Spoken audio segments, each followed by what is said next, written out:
Hello again.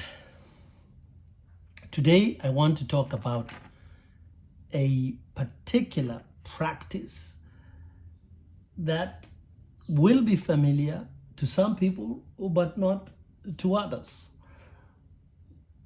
Where I came up, there was, and possibly still is, I have not had the pleasure to witness this in action for a long time.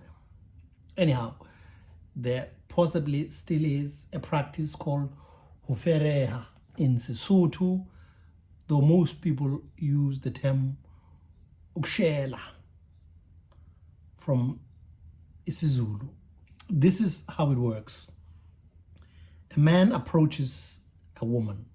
It is a very heteronormative practice to persuade her that he loves her and that she should love him in return. Historically, the occasion would involve a kind of praise singing, poetry really, a poetic performance about the woman's abilities, her ancestry, physical assets, behavioral assets, and cultural assets, as well as the man's own assets. The best outcome in this love game is to get a yes at first attempt. But in most cases, a man will have to return several times until the woman is convinced that he is serious. Love in this worldview, as you can understand, is a verbal performance. It's a language game in which the object of having his love accepted has to be argued for. When I went to university for my postgraduate studies at an institution that was then predominantly white, I would quickly learn that ukushela was unknown among the majority of my fellow students. Interestingly, this university was in a province that was predominantly Zulu.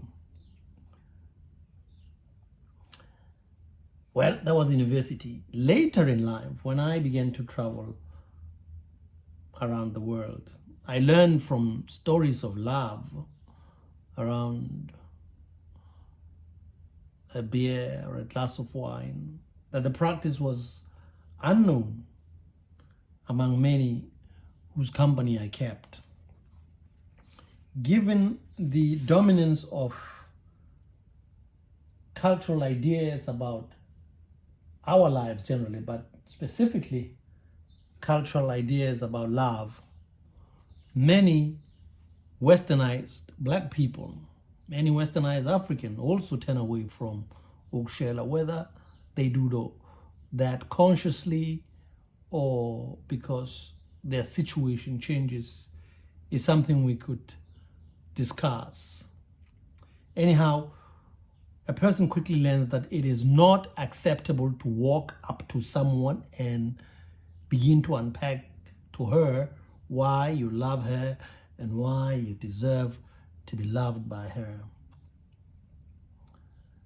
In contrast, among groups that do not follow this game of ukushelana, love is supposedly or is supposed to follow a different game, dating. After a certain undetermined period of dating, which involves going out to movies or the beach, or picnic, eating out, watching sunsets, and other such activities. One gets to know the object of love, and then that's how love is initiated in this other game. And so this, for want of a better term, this is a predominantly modern Western practice of getting to love. and I have tried to oppose it, to juxtapose it to the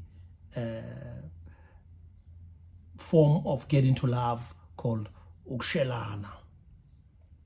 So since a Western practice of love dominates other ways of thinking about and practicing adult love in our society, often when I talk about love, what I think comes, even getting to love, what I think comes into people's minds is this other idea of getting to love. And so that's really an interesting way. What I'm trying to lead to is that in my head, at least, there are, at a minimum, two ways of getting to love: the way of ukushela and the other way of dating. I think what it offers me, and what I'm trying to offer to you, is this possibility that it developed over my lifetime of seeing that you can get to love in different ways. Of course, you can think about other places in the world where they don't know ukushela, but also the dominant way of getting to love from the West is not practiced. I'm thinking, for instance, in some parts of India, you might not have you might not have had, at least at a certain point, these two ideas of getting to love. So what I'm trying to do here is to draw attention what can be gained from appreciating that there are more than one way of getting to love. There are more ways of getting to love, of conceiving of love, and perhaps then to expand our own conceptions and practices of love. Thank you, and bye-bye.